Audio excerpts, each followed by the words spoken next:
a platform for the stories and perspectives of members of the disability community to be heard.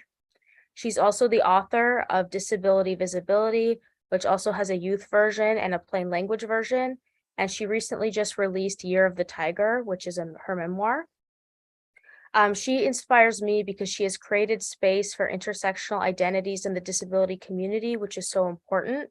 And as someone who is also involved with multimedia journalism, writing, and media making, she lets me know that I can create spaces for both myself and my community in this field, and that I can create spaces for our voices to be amplified and heard. All right, now we'll pass it towards our next speaker, which will be Miss Jamie, who will be talking about Judy Heumann. And if we could just continue to our next slide.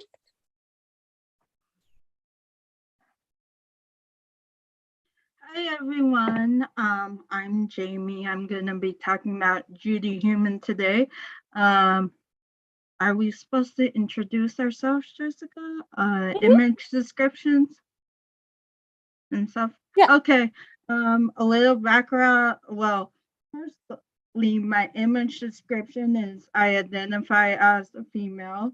So she, her, hers are my pronouns. I'm an Asian American woman, I would describe myself as. Tan skin, glasses, wearing some lip gloss, lollipop earrings, and a pink kind of purplish sparkly sweater, brown medium length hair, I would say. I used to be a huge volunteer at Community Resources for Independent Living, Cruz in Hayward, California.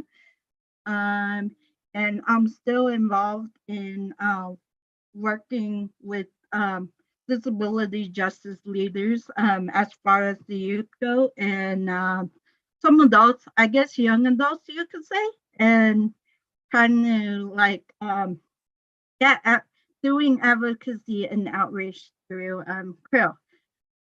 So the person I want to talk about today is Judy Heumann. I think she's a very inspiring person in the disability community.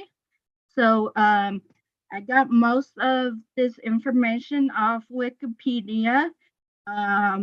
So not my words word for word. So I want to give credit to where it belongs. So Judy Heumann served the CIL in Berkeley as deputy director from 1975 to 1982. She was also responsible for the implementation of legislation at the national level of programs in special education, disability research, vocational rehabilitation, and independent living. In 1983, she co-founded the World Institute on Disability with other disability activists like Ed Roberts, who we are highlighting today, and John Leon. And in 2002, 2010, my bad.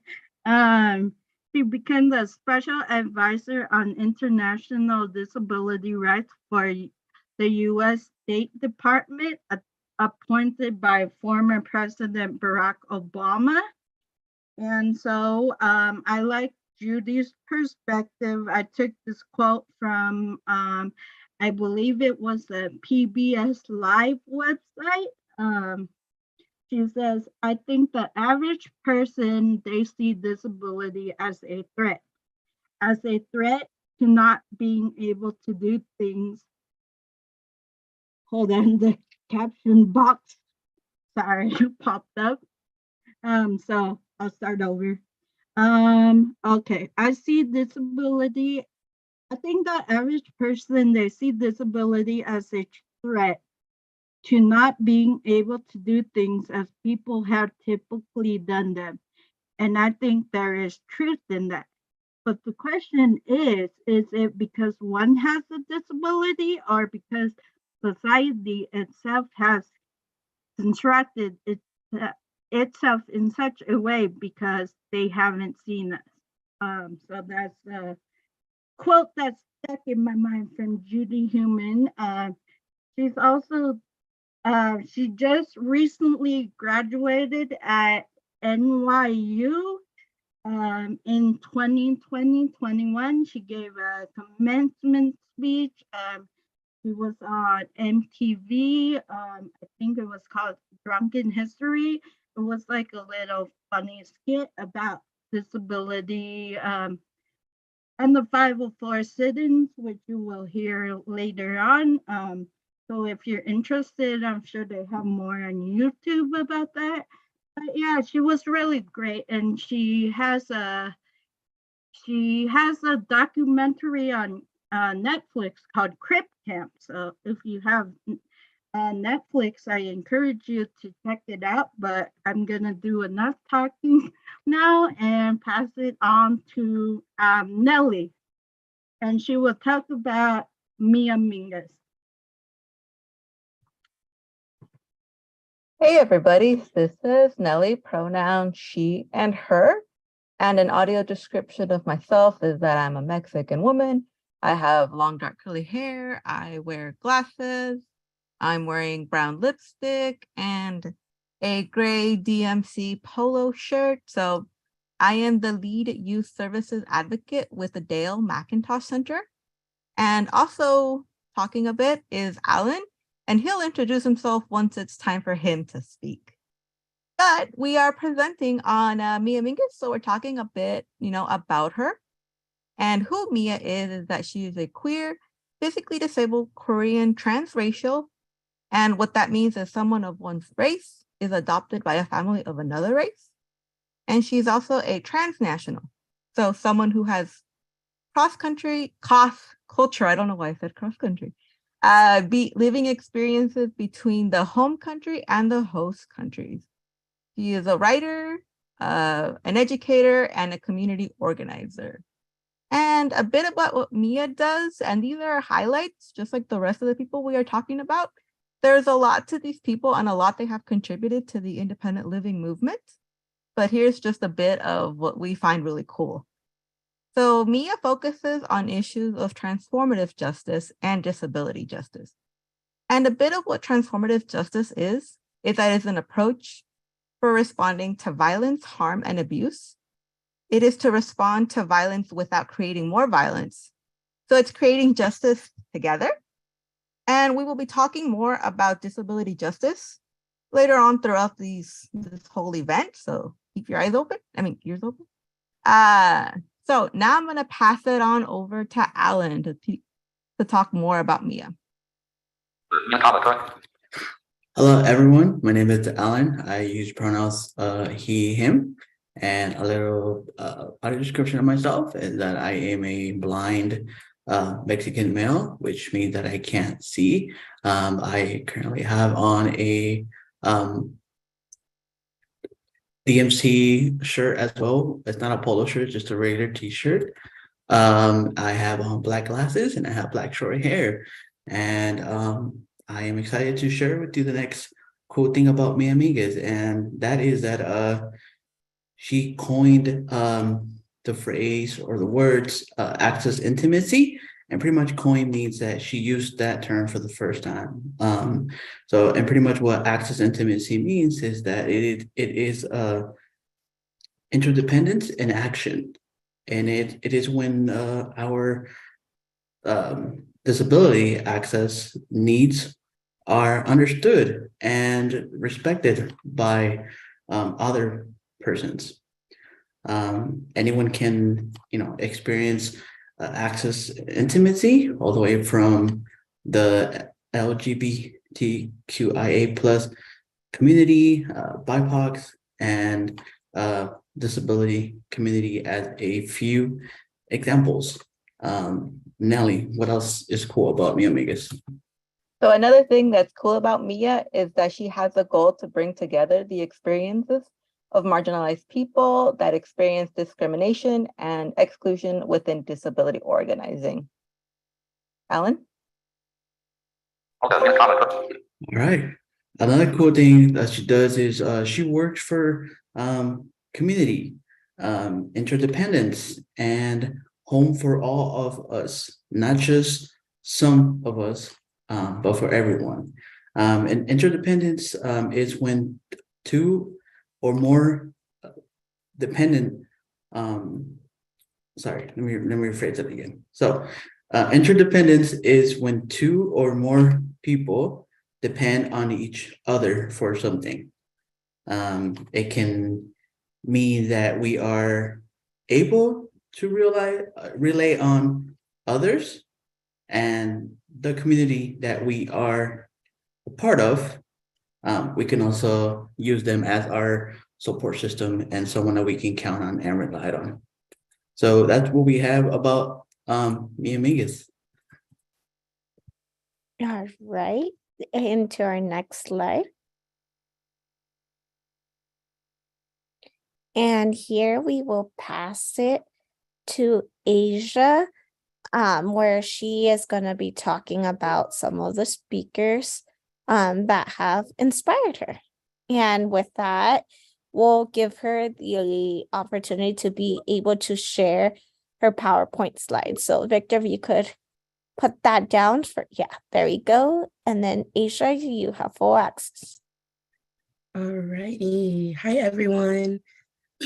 I'm Asia. Now I do want to show the slides up for you guys. Okay. So my name is Asia Sprewell. My pronouns are she, her, hers. You guys can also call me Asian if you'd like. To get things started, I'm the systems change advocate with Rolling Start Incorporated. A little insight on my IL Center is Rolling Start independent living purpose is that we educate and empower people with disabilities to achieve the independent life of their choice. Kind of the discussion what we're talking about and how we got here today.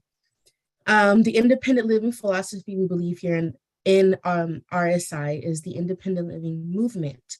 Is founded in the belief that people with disabilities, regardless of the form, have a common history and shared struggle, that we are a community and culture that will advance further, banded together politically.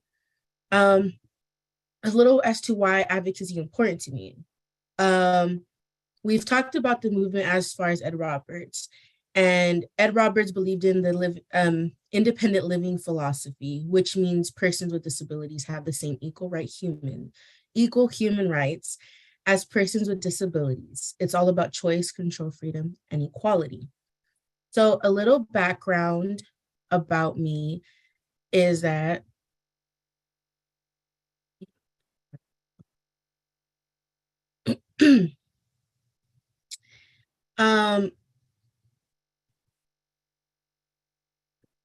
okay, sorry. I can't see that. There we go. I come from two different, entirely different cultures that clash with each other. I've dealt with racial slurs my whole life, racial discrimination against my skin, and why my family didn't look like me. All my adolescent life, my sister and I were the only African-American students in our schools. I didn't fit in with the Mexicans, and I didn't fit in with the Black community. If you see me as labels, then I'm a walking threat to most people. I'm a woman, Mexican-American, African-American, Native American. I seek knowledge and gift it back to my communities and have a disability. Executive director says labels belong on jars. I fight for our voices to be heard because they are powerful and colorful. I want my community to become more unified and work as a whole. And now we can get into Johnnie Lacy. Johnnie Lacy is one of the founding members of the first Independent Living Center. She was born in 1939 and passed in 2010. Her activism brought light to the intersectionality of race and disability and worked to tackle ableism in the Black community. One of her quotes is, "One of the things that I've learned is that I cannot allow myself to fall into the trap of being identified by others, that I have to have a sense of my own personality, identity.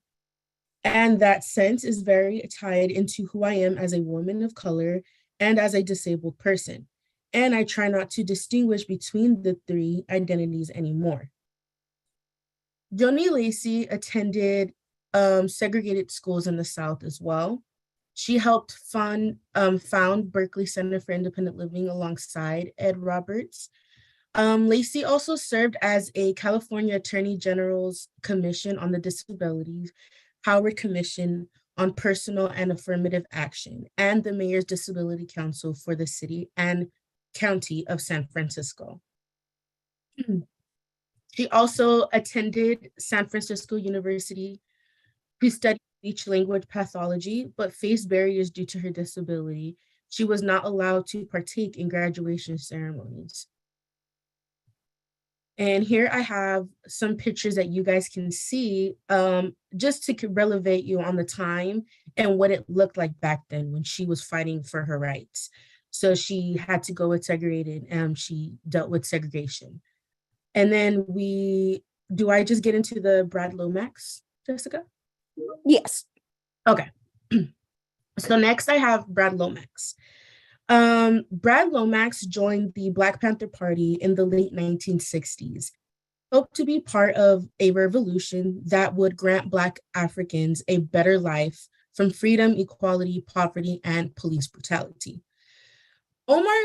Lomax had a large success in making impactful contributions to the Panthers on both coasts.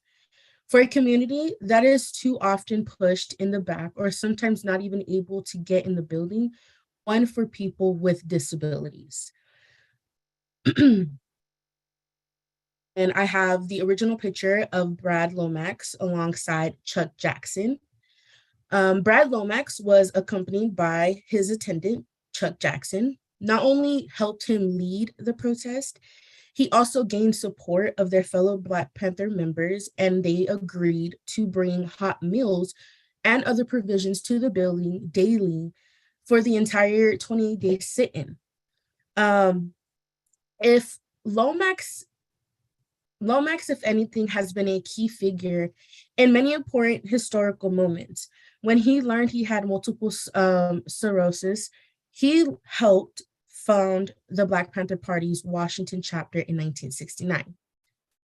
And to help organize in 1972, the first African Liberation Day demonstration, which led to tens of thousands of marchers to the National Mall in solidarity with African nations in efforts to win independence.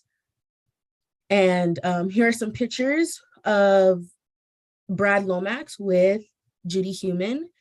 Here they are in the sit-ins, right here as well. And I believe this is Brad Lomax with his younger brother. And just the newspaper about what was going on during the sit-ins. Kind of some pictures you guys can see with that. And with that being said, I would like to give you guys the opportunity, if you guys ever need San Bernardino County, if you guys are in that area, you guys can reach us through our San Bernardino office and our Victorville office. We also have an Instagram page and a Facebook page. Thank you so much. All right. Thank you. And then we're gonna go quickly back into our PowerPoint before we officially start our Q&A section. So if you could just skip through that one and that one as well. All right, so quickly wanted to say before we begin, we really want to offer special thanks towards the people who are not only on screen, but also behind screens. Such include our mentors from CFILC who have shared the wisdom and expertise to assist us with this event. Also our guest speakers for really taking the time out of their crazy busy days to really be here and provide us their leadership skills, what they have learned from other activists and how they envision our future to look like. And finally, a special thanks towards our ASL interpreters and captioner for providing access needs towards you. next. Oh, and that is a little bit sideways, but those were some social media sites that we have if anyone wants to know a little bit more about the work that we do. All right, next. And that is officially done. So we'll start our panel discussion. So once again, I want to thank everyone for joining us today in Ed Roberts Day celebration. As of 4 years ago, we had Governor Newsom express the importance of Ed Roberts and his contribution to independent living.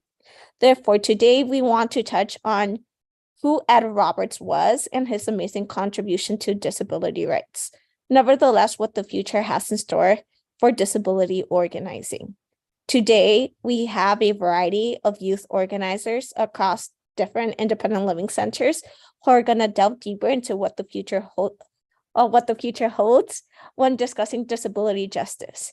Today's discussion will be a way for us to connect with disabled youth on critical topics, such include intersectionality, ableism, and disability justice, and how they continue to be hot topics amongst disabled youth.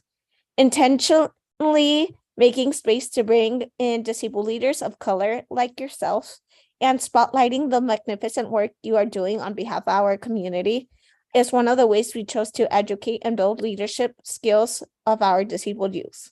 With that, before I pass it on towards our moderator, which is going to be Goldie, who is our system change statewide organizer for CFIOC, quick image description of myself is that I am a brown Latina woman with dark brunette hair, brown eyes, and I am currently wearing a sweatshirt, which is like a tan color, and I have a Yo Disabled and Proud back screen, which is yellow and black with our logo sign. And yeah, so I'll pass it towards Goldie, who's going to be our moderator for today's event.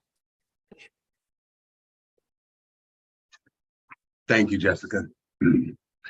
We appreciate our guests for taking the time to speak with us today. Thank you very much. We like to start our interviews with some simple questions that are often overlooked. Let's see. One of our first questions is, the last couple of years have highlighted for us what we need as a community and how important check-in has been. With this said, how are you doing and how are you feeling as a disabled leader living through this pandemic? I get it to Nelly. All right, this is Nelly. As a disabled person living through this pandemic, I definitely relate to the Zoom fatigue that our youth are feeling. During the beginning of the pandemic, I definitely missed out on hanging out with friends or receiving their much needed support outside of Zoom. Another thing I feel like I missed out on was getting into Animal Crossing New Horizons, like so many others did during 2020. But I gotta say that I also gotta count myself as fortunate because this pandemic has not affected me much, while other people with disabilities have been impacted greatly, you know, with increased risks of getting COVID, reduced access to healthcare and support. I feel like it definitely highlights the fact that communities still need to include and think about their disabled peers. Thank you, Nelly. Alan, would you like to follow up with the response? Or would you like me to read the question? Yes, can you just repeat the question, please? Yes, sir. Thank you. The last couple of years have been highlighted for us what we need as a community and how important check-in has been. With that said, how are you doing and how are you feeling as a disabled leader living through this pandemic? I definitely want to talk on the point about check-ins. I think that's had been really important, at least for me, to be able to check in with friends, coworkers, just to make sure that, you know, we're all good mentally, health-wise, right? And just in general, I think before pandemic, we highly, at least speaking from personal experiences, I think I rarely did that, right? Where I would check in with friends and see how they're doing. I would always be busy with work, right? And once the pandemic hit, then I think I did a little more. So that kind of taught me to always at least check in and see how they're really doing.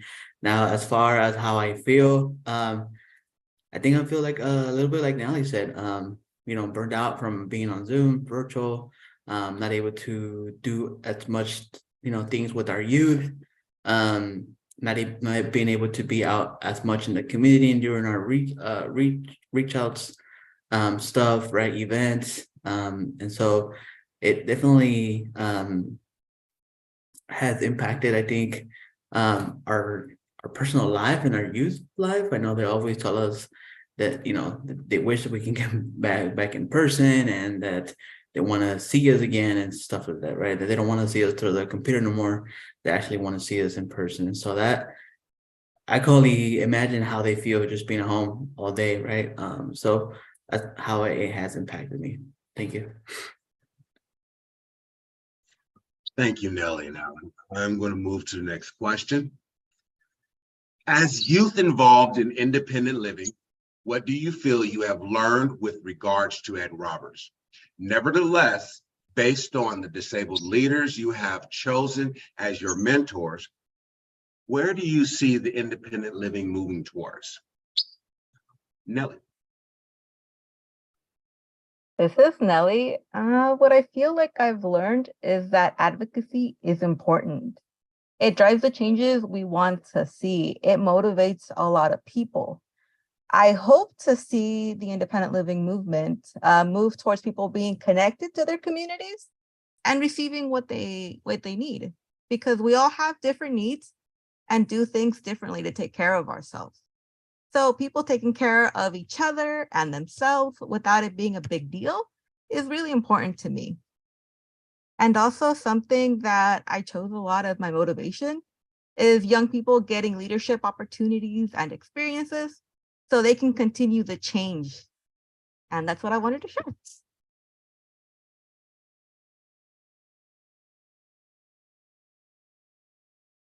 Thank you very much, Nelly. Alan, would you like for me to repeat the question? Thank you. I got it this time. Thank you. As far as Ed Roberts, I think what I can take from Ed Roberts is the fact to not give up on stuff. I love Ed Roberts. I can read about Ed Roberts every day, and every day I learn something new.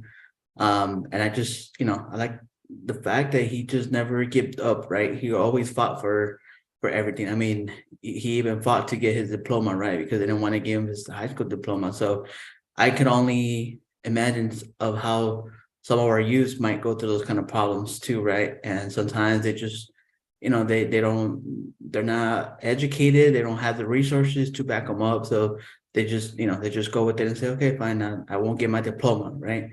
And so just not giving up and just advocating for yourself and speaking for yourself and, just not giving up and not letting the world put you down. It's something that I take from, from Ed Roberts. And where I see the disability community, oh man, I see the disability community, at least what I want to see is being more involved, being more heard, and being more involved in employment, leadership opportunities like Nelly mentioned.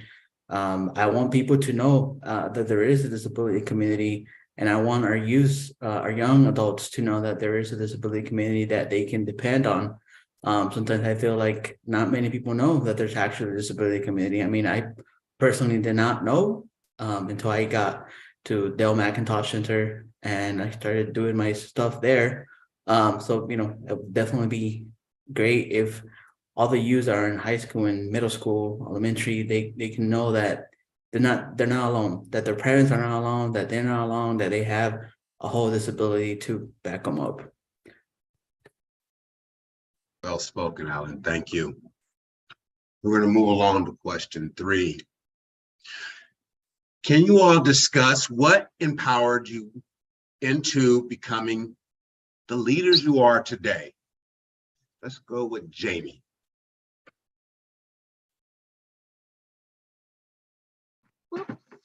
Okay. I just knocked my drink over, but it's empty, so that's good. I was trying to hit the mute button, so sorry everyone. Took me a second. Can you what empowered me to work in the disability community, right? Yes. Okay. So I think the community just empowered me in seeing like a whole community behind me. Before, when I was younger, I was shy and didn't really know about the community as much. But I think being in the independent living role and seeing the community and so much action going on, that inspired me.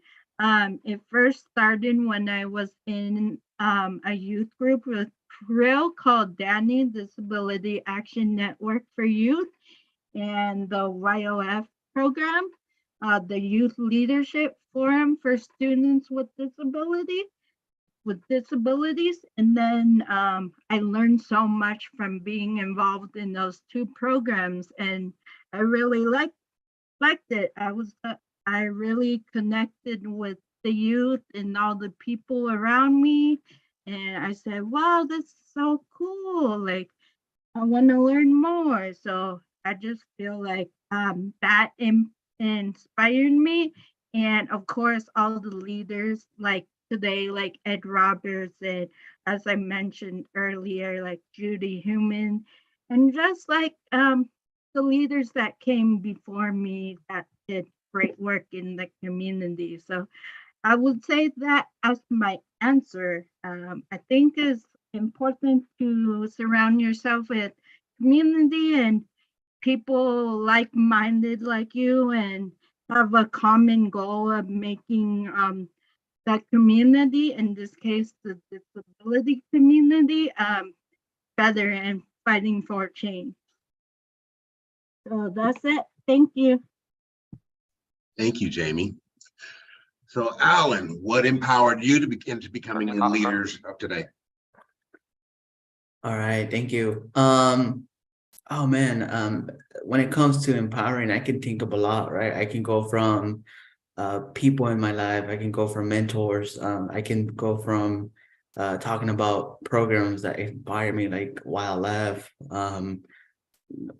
April, a bunch of different things, right? But I think what really empowered me to do what I do today and be the leader that I try to be today is my experiences, college experiences, high school experiences, where I had issues to access what I need, as far as technology, right? Stuff like that. When I finally realized, and I told myself, like, damn, if I'm going through this, then there's got to be someone else going through the same thing, right? Or there's got to be someone else who don't know about these resources. And so that's when I told myself, I want to be that difference. I want to be that person who makes sure that, my young adults know about the resources they have, that they know about what is out there for them, the help that they can get, the support that they can get.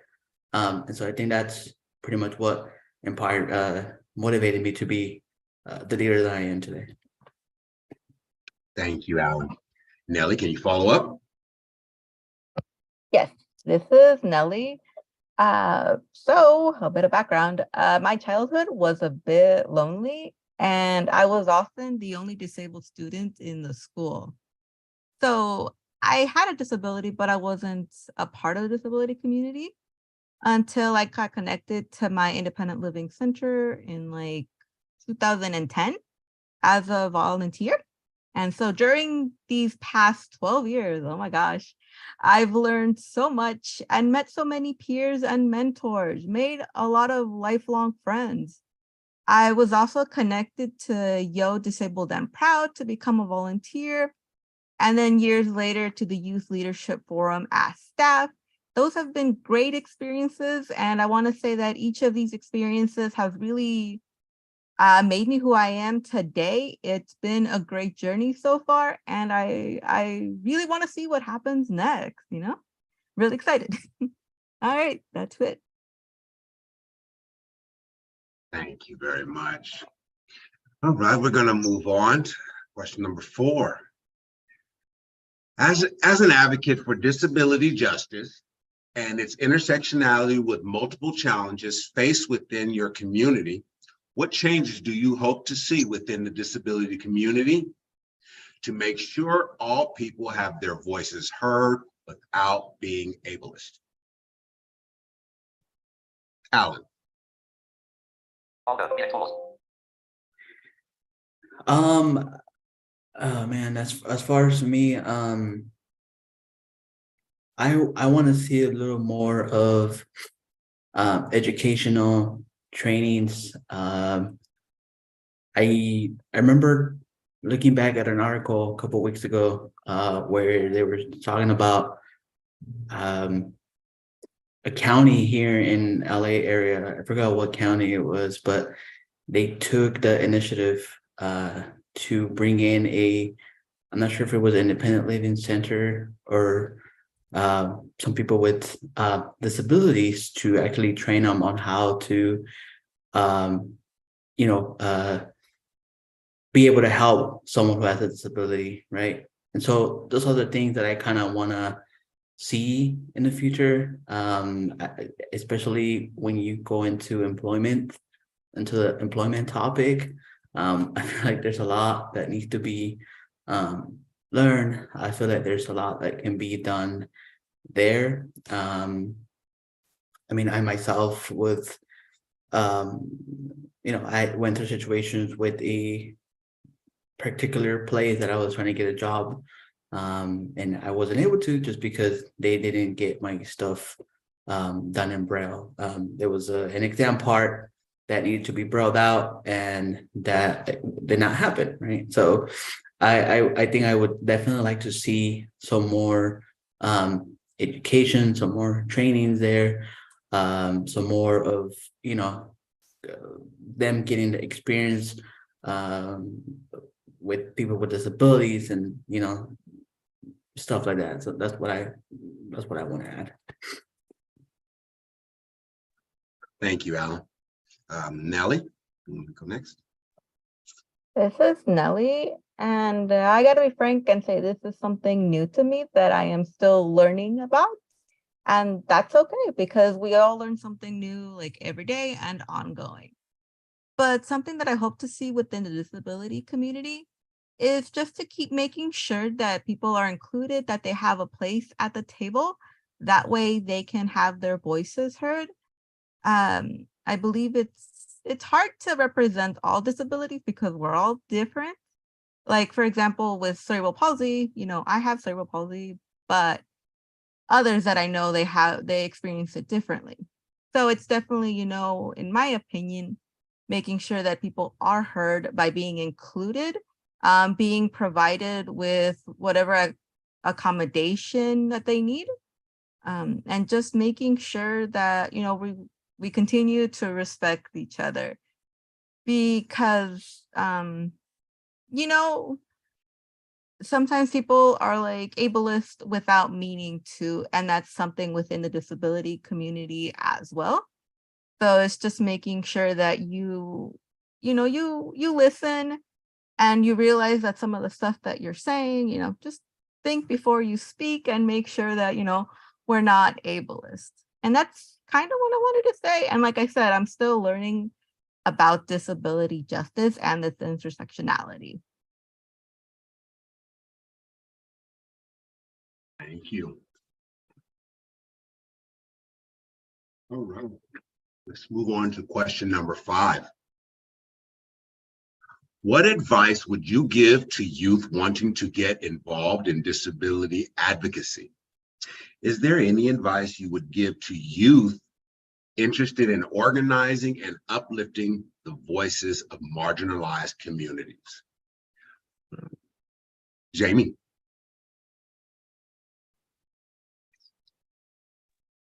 So, it's Jamie again. So I would say, just if you want to learn, just educate yourself. There's lots of resources out there, right? So I would say, like me, I'm very big in social media. Like I follow a lot of creators with disabilities on TikTok, for example, and you can learn a lot on TikTok, even on YouTube, even like, yeah, use social media as an outlet, read up on people. I would say get involved in your local independent living centers. Join the youth group. Check out YLF. That's, for example, that's what I did. And then I became really involved after YLF, the Youth Leadership Forum for Students with Disabilities.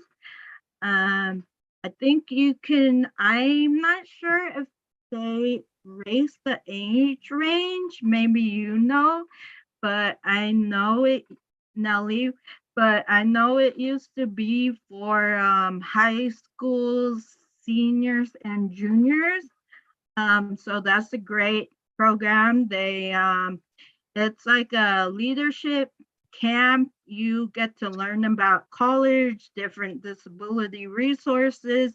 So I would say that's a great starting step if you want to get involved.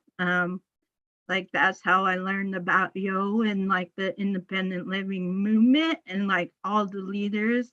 And that's how I'm involved. So, and yeah, so I would just say learning and learning about the different resources out there. Another example is assistive technology, AT. There's some really good resources out there. So I would say learning what's available to you. Thanks. Thank you, Jamie. Asia, would you like to follow up with advice? So I would say for starters, it's okay if you don't know everything. I would say work with your peers in your community, join advocacy meeting that you know look up, see what independent living centers are near you, and maybe see what programs they can provide that can get you into these meetings and kind of, you know, fill your ear with information that you haven't before. I would see, don't be afraid to ask questions. It helps you help your community, you know, and it helps you help you. Understand that the road will have bumps, and that there are injustice systems to keep marginalized groups in these boxes. And it's a fight that's gonna be continued, and it's been continued, it's been started, and we're still fighting the fight today for a lot of things. I would say follow through with it. Remind people we are here. Pay attention to your local political news around you and your community. See what policies are going on and are they affecting or are they bringing us something. I would say look up documentaries on Netflix, on HBO, even YouTube. There's so many great documentaries on YouTube about advocacy and what, you know, civil rights movement. There's plenty of stuff that I feel like you guys can, if, you know, for youth are getting involved in disability advocacy, that's what I would give you. Nice, Asia, thank you. Nelly, follow up? Yes, this is Nelly, and I gotta say that I gotta echo a bit what Jamie and Aisha said. It's just, you know, getting connected to your local independent living center, the youth programs. There's many ways to get involved in disability advocacy. And like Jamie said, following disabled leaders on social media so that, you know, we can learn more. and I follow a couple on social media as well. Not TikTok though, because I don't know anything about TikTok, but I gotta say that's Instagram for me. That's where I follow a lot of the leaders that like I've heard so much about and I want to learn more about. And it's just really a great resource to like learn like new things. There's also like conferences that are out there that you can attend, like the Independent Living Conference that takes place. They have like really cool workshops that you can go to. You can listen to some great speakers on there. Sometimes there's great food, so hey, that's a plus. But you also might make some lifelong friends at these places, and those lifelong friends might be interested in what you're interested in organizing. So that's definitely a way to make like a team to connect with other peers who might be interested in the same things you are. And like a couple of examples that I've heard here with the speakers before me, it's just, seeing like who's missing like at the table, what we need to organize on, what we need to, respond to, just keeping an eye out on things that are happening right now and the ways that you can be a part of it. And that's what I have to say on that. Thank you, Nelly. I would like to say to our community that's here visiting, I appreciate the chat that's going on and the questions and the interest that's being had. Okay, let's move on to number 6. In your opinion, how would Ed Roberts feel with where we currently are in disability organizing movement? Nevertheless, what changes do you feel are needed to continue the work Ed Roberts amongst many other disability organizers begun? Let's go, Jessica Rios. I would start saying that I truly do feel that Ed would be hella proud of a lot of the work that has continued after him. We have had amazing disabled leaders who have contributed and done a lot of change. For example, me and Mingus. We now are creating the really understanding the intersectionalities amongst different movements, that you can be a woman, like you can be queer, be a woman of color. Like in my case, like I fit all those, but I also come from an immigrant community who also fits on more than one category. Yeah, now we really have a lot of these activists who really are setting up the future, that like it doesn't matter what boxes you fit, it doesn't matter where you come from. What matters is that you're fighting to make sure that your voices are being heard. And we have these amazing activists, some of them that were presented here today, who have done such a huge contribution into this movement to truly be able to envision what our future is going to look like. And I have so much pride, and I'm sure that Ed would have so much pride to see all the work that has continued after him and the work that is still being worked upon, because we have a lot of amazing activists here today who are speaking and have their own individual visions of what they would want to see the future of disability organizing to look like. With that said, the second portion, I feel that there's still a lot of work that has yet to be done.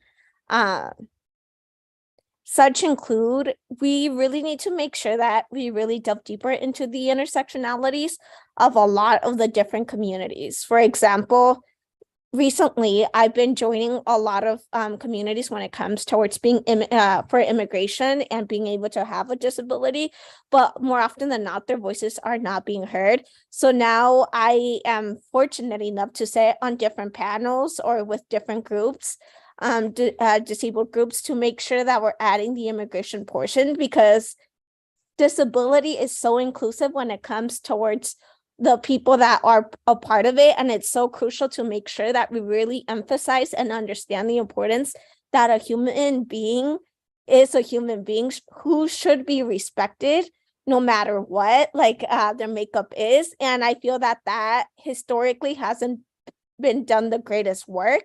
However, I feel that like with a lot of these newer activists who are like really setting up our future.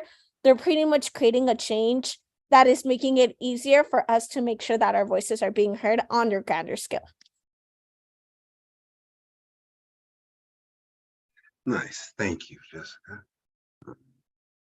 Alan, would you like for me to read the question, reread the question, or you got it? I'm good. Sorry,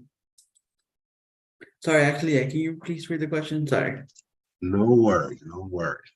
In your opinion, how would Ed Roberts feel with where we currently are in the disability organizing movement? And nevertheless, what changes do you feel are still needed to continue the work Ed Roberts, amongst many other disability organizers, have begun? Thank you. I definitely want to second what Jessica just said. I think he would be really proud of what had been done. I think there's been a lot of changes that that had happened. There's been a lot of great stuff that, as a disability community, we have accomplished. But I think there are definitely still things that need to be fought for, and what we need is new young leaders like yourself. For those that are doing work still, and some of that are continuing the work, we're not getting younger, right? We're getting older, and so we definitely need to see new leaders who can take on what's going on and keep on fighting for it, right? Because it's not over, right? There's still a lot of things that need to be advocate for. There's still a lot of work to be done, and so that's what we need. We need more more young adults like yourself that can take that on, and for that, I think, like I said earlier, we need to make sure that our youths know what is out there, and that, again, they have a disability community that they can depend on, and that they will be supported at all times. Thank you, Alan. All right. We're going to move on to question number 7. Multiple members within the disability organizing realm fit into more than one identity. As someone who fits in more than one identity, have you been confronted with issues within any of your workplaces? If so, how do you manage? Can you take it, Alan? Yeah, absolutely. So I think I talked a little bit about it earlier. So I'm not sure if this entirely will fit into the question, but as I mentioned earlier, before I worked where I work now, which is the Dayle McIntosh Center, I tried applying to a different position. One of my other passions, besides working with youth and young adults, it's working with technology. And so I was trying to get into the technology field, and I faced a situation or experience where, again, every time you apply for a job and you get through the application process and you get accepted, you get an email saying that you have been accepted and that the next step is an exam. And it tells you that if you are a person with a disability and you need accommodations, that you need to let them know ahead of time so they can get everything prepared for you. And so when I did that, I made sure that I called and let them know what I needed. And since I'm blind, I read Braille. And for those that might not know the term Braille are the little dots that blind people read with our fingers. So I called and make sure that they knew. I think the first time they did have my exam ready. However, I did not go through the process. I didn't score the point that they wanted me to score on the test. So there was a second time that I applied for another different position. And this time they told me that they were going to get my test ready. And I called the day on the exam. They said that they have not done my exam yet, but that they were still working on it. And not to worry about it, that I was not going to be, moved out of the process, that they were not going to move on with the process until I was able to take the exam. And so that passed and never got my exam. And so long story short, I was never able to get that exam done. And I was never got in contact with that person no more. I continued volunteering. And then I submitted a proposal to be a paid volunteer to do technology. And that proposal never got through the board. And so the way I manage it, I just, I didn't really want to take much action because I wanted to I didn't want to take action just because the people that I work with were going to get affected. And I those are my mentors, are people who I really appreciate, right? And so that's one of the reasons why I didn't want to. And I think at that time, I wasn't really familiar with the stuff I can do. I was not into the disability committee as much yet. I did not know much about disability committee. So I was really low on resource, right? And I was not educated to know that I could do something there and I can do some type of advocacy to make that happen, right? So I guess I really didn't manage it the right way as I wish I would have managed it now. I think if it were happening to me now, then I definitely know what to do and how to manage it. But thanks to that, I think I am where I'm at now. And I was able to become a volunteer for my current job, which is Dayle McIntosh, thanks to your volunteer, because I am a former volunteer too. And so thanks to that, I have this great job and I love my job. And so that's what I can share about as far as that.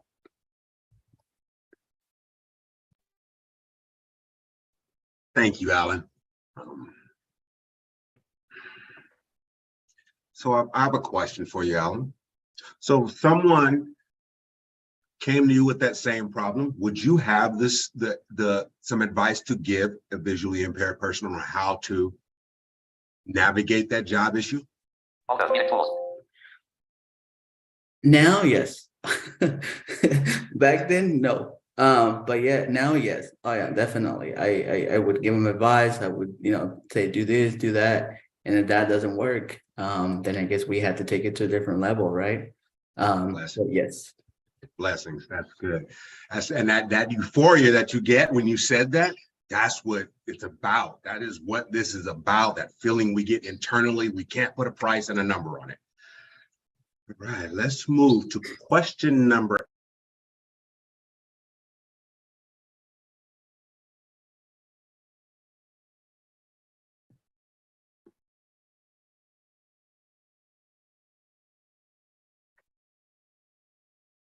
I think he's You're muted. I think you're muted, Goldie. Oh, my apologies. What does disability justice mean for you? What resources would you recommend for people to learn more about disability justice? Asia, take it. Yes. So for starters, I would say, well, disability and what it means to me is that it's not about disability, but embracing a whole person, in the form of all their disabilities together. And I would say to choose to fight for our rights of choice, control, freedom, and equality.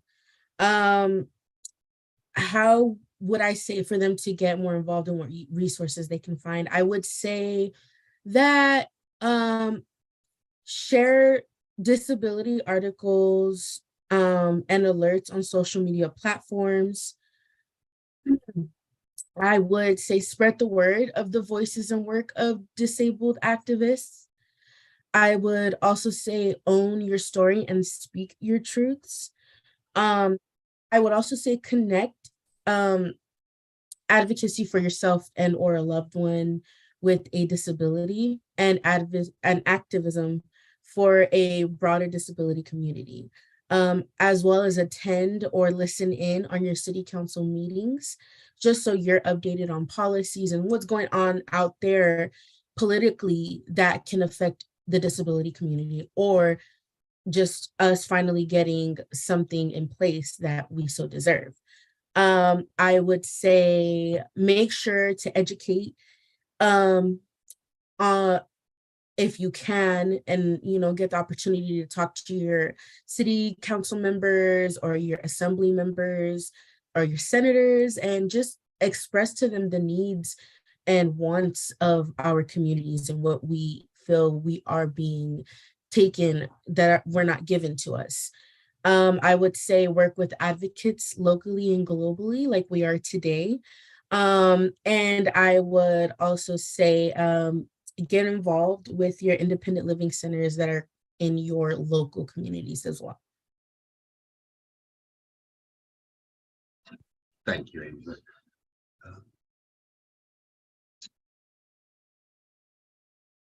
Jessica, would you like to take it? Sure. For me, well, to answer in a way some of the comments of what is being discussed, disability justice for me means being able to be part of, just in general, a community, and I mean that on a national level, where you could feel comfortable in your own individual skin without having to fear expressing that you have a disability due to the fear of repercussions or how you might be treated or seen as differently. I can automatically express, I've been very fortunate that I have sat in multiple levels. I've been part of campaigns on a state, national level, part of different organizations on a state and national level.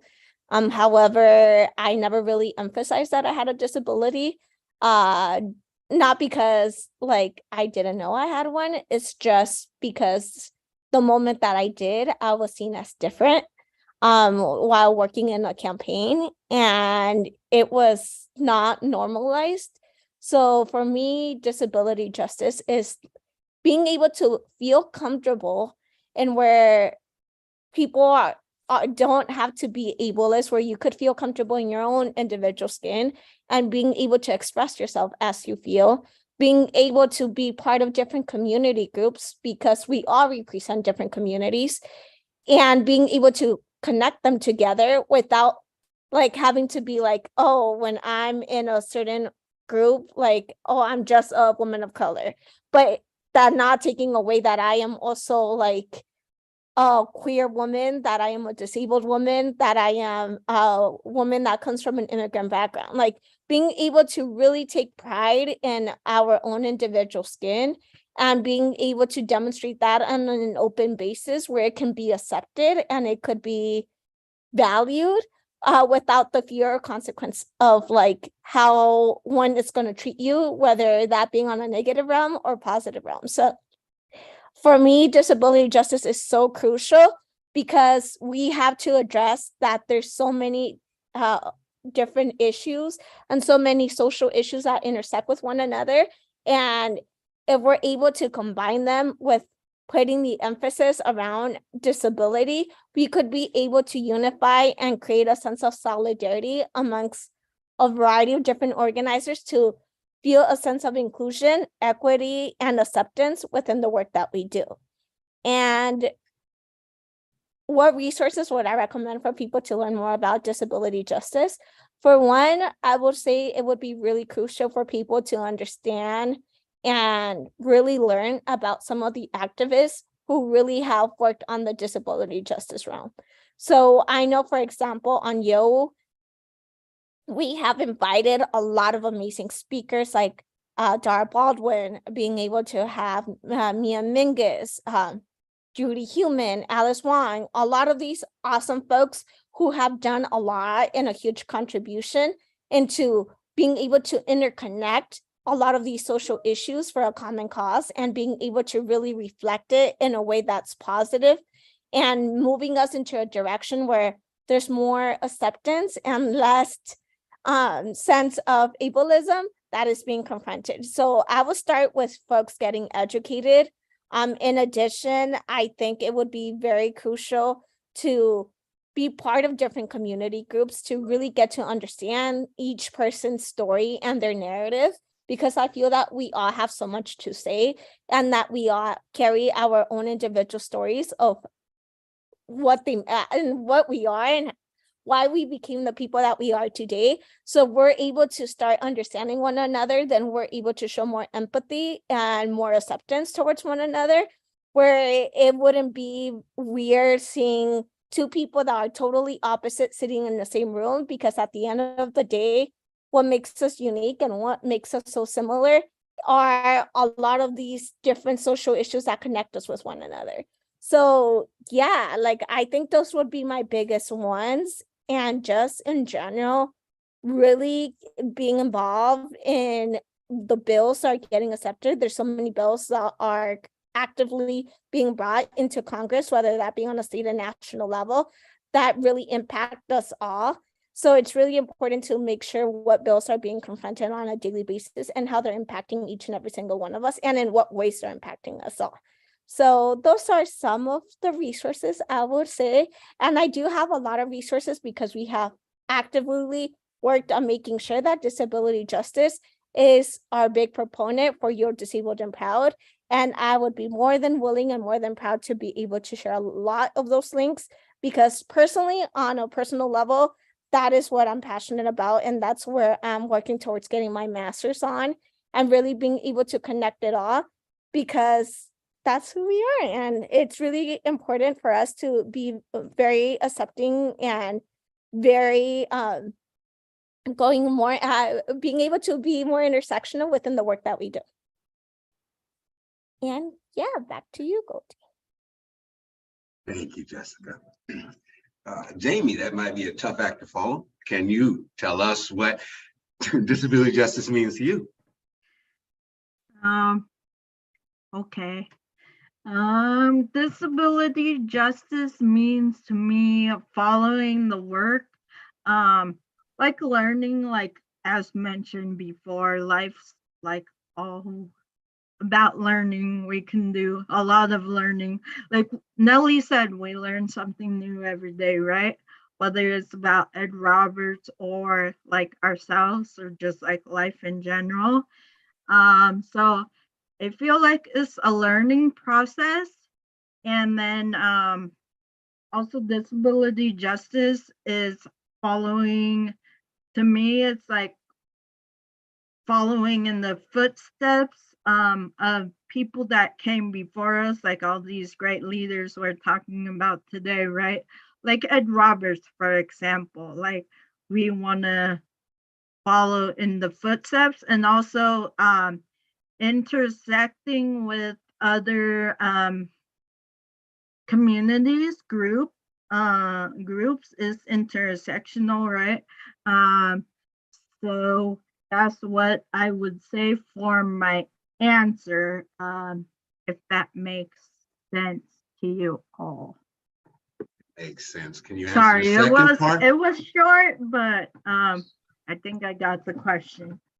Let's finish the second part real quick. What Okay. resources would you recommend for people to learn more about disability justice? Resources? I feel like I covered it before, but social media is a big one. Books, if you're into books and reading, that's cool. I feel like you can find a lot of information in books in the library. Even like I think it was Nelly or Asia, they said documentaries on like YouTube, Netflix, what I mentioned before, the Crip Camp is a good one on Netflix. If you guys have Netflix, I would encourage you to watch that. and also what other shows? Yeah, there's a few shows on Netflix I would recommend. It's about one of them's called Special. It's about a boy with CP that discovers himself, but in the beginning, he's ashamed of his disability, and then later on, he like becomes more comfortable. So if you're like kind of shy about your disability, maybe watch that so you could have a sense of pride and like connect that way to your disability. It would just help you learn again. And what was the question again? That's good. Resources that you would provide to an individual to be more informed about disability justice.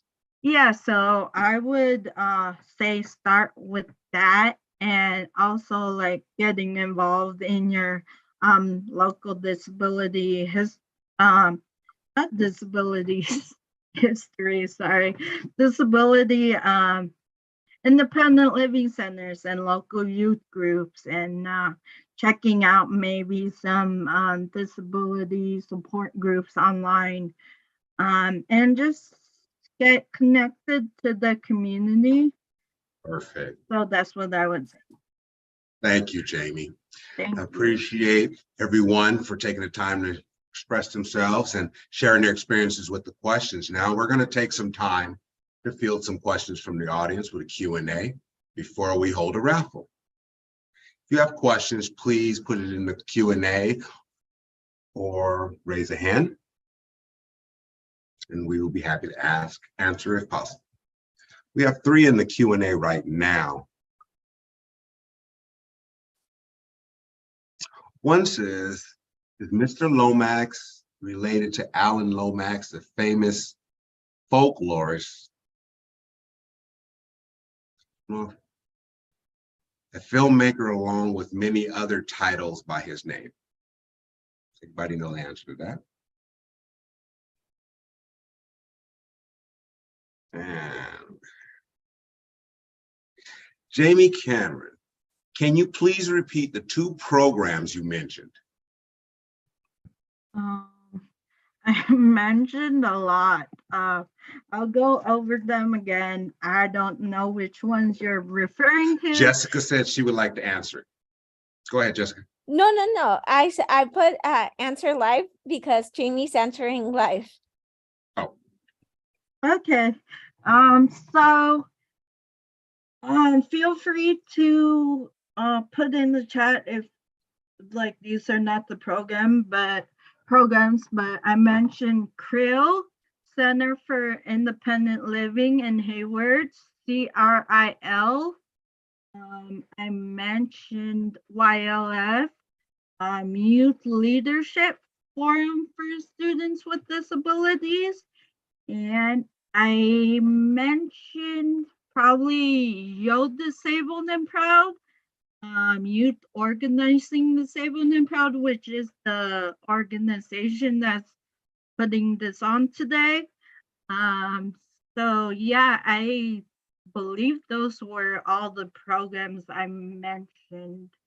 But feel free to like type in the chat if I missed any programs if you want more.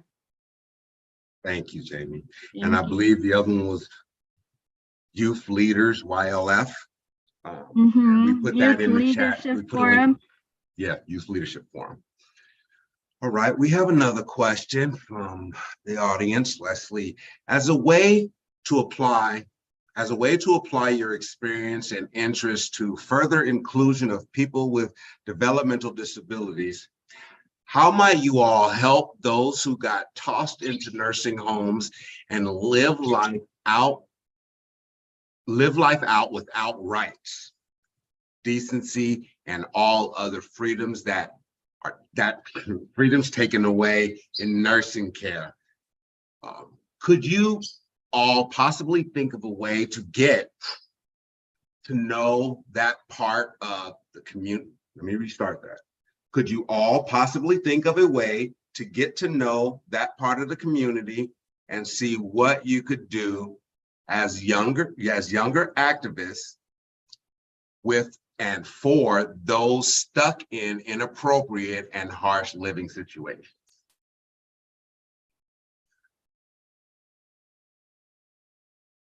Anyone like to field that?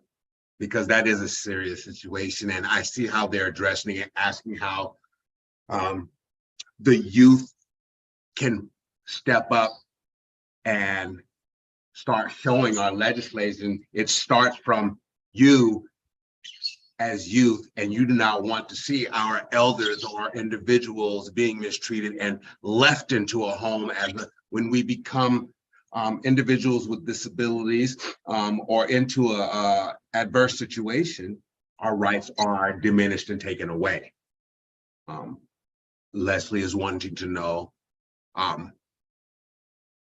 is it a possible way that you could think of a way to get to know that part of the community? Is it possible? And could you as young activists,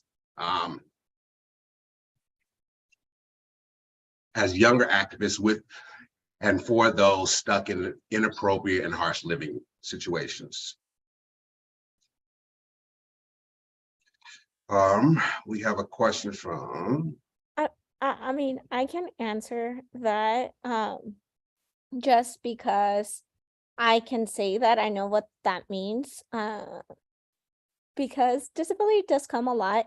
My grandmother, actually, I became her caregiver, and her last 3 months, she lived in a nursing home before she passed away due to double amputation, and it was very traumatizing. So I can definitely say I understand a lot of what that goes through, because at that time I was working 3 jobs while taking care of my grandmother, while supporting my family financially, and still trying to get an education, an undergrad education. So believe me when I say that I understand that better than most. I understand it. So when it comes towards what you can do, what one can do to get to know that part of the community and see, definitely one thing that I would definitely do is being able to have open dialogue with the people in charge of nursing homes. To be honest, they're terrible.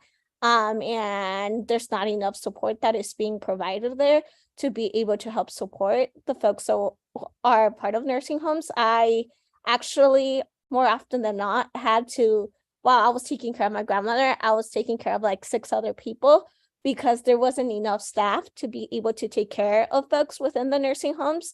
So I was running back and forth and making sure that as many folks felt supported, especially because they didn't get their families to visit them. So I had to do a lot of that job myself. So I definitely would make sure that that changes through that open dialogue and being able to sit down, because I know the pain and the struggles of what that means. I would also make sure that I will speak towards local legislators, specifically assembly folks and senators, to be able to see how we could create a better systematic approach with regards towards nursing homes. More often than not, I feel people send folks towards nursing homes without understanding the importance of independent living. So being able to really also delve into that type of education of what that means, and like really being able to present it in a way where we can take it into the educational realm, so we can start teaching our youth to start getting to understand the difference between one thing versus another. And moreover, I would also create an approach where we have working groups that youth feel that sense of support that they so deserved, and being able to have an approach of like folks who care about the same things that they do and understand that same struggle and trauma, and being able to have a sit down where like folks can create a safe space, but also a working approach on how they could build a sense of community together. So yeah.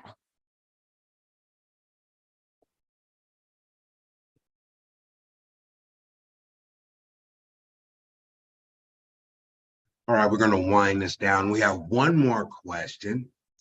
How do you feel that being a person with a disability has been an asset to you and your views on the world? Who would like to feel that? Oh, I can go. This is Nelly. So how I feel about being with a disability has been an asset. I mean, lately I use a manual wheelchair, so I don't need to look for a seat when I go attend things. But besides that, I feel like it's definitely made me aware of the injustices that many people in the community face, and just make me able to relate to, different people, and makes me see the way that I can provide support. Like, take example, me and Ellen, we have different disabilities, but we help each other both in different ways. Like, I can provide visual assistance, and Alan can pretty much, help me push my wheelchair when it comes to different roads. So that's the way that we can show up for each other and provide that support and being able to relate to each other as peers. So I may not have lived through the experiences of every disabled person, but I definitely share, some type of experience and being able to relate to different people in my community. And it's been really great. And also being where I'm at right now, I've had the opportunity to, like I said before, to attend different things like the Youth Leadership Forum as staff. I was able to go on a plane. I don't like doing that. Planes are scary, but it's been a great experience. And that's, I believe, being a person with a disability has definitely shaped me to who I am today. Without my disability, I feel like I wouldn't be the same person that I am today. And for that, I got to thank everyone that has been in my life so far, like Ellen. All right, everyone. Well, this is the end. Before we finish, our three winners are going to be Alyssa Guerrero, Rhonda Hubert, and Haley Schaffer. We will be messaging you to know a little bit more info to send you some little treats from Yo Disabled and Proud. With that in mind, thank you everyone for joining in today's celebration of Ed Roberts. We are beyond grateful to have had all of you present. Thank you towards our ASL interpreters, our captioner, and every single person that is watching, and including our special guests. We couldn't have done this without them and being able to listen towards their individual stories and the people that empower them. So with that, I am so grateful towards you all. We will be returning towards our Disabled Voices of Color speaker series next month. So wait some information because it's coming up very soon. So the information should be sent towards folks within the next few weeks. Beyond that, thank you all. Have a beautiful day, and we'll hopefully see you very soon. Bye, everyone.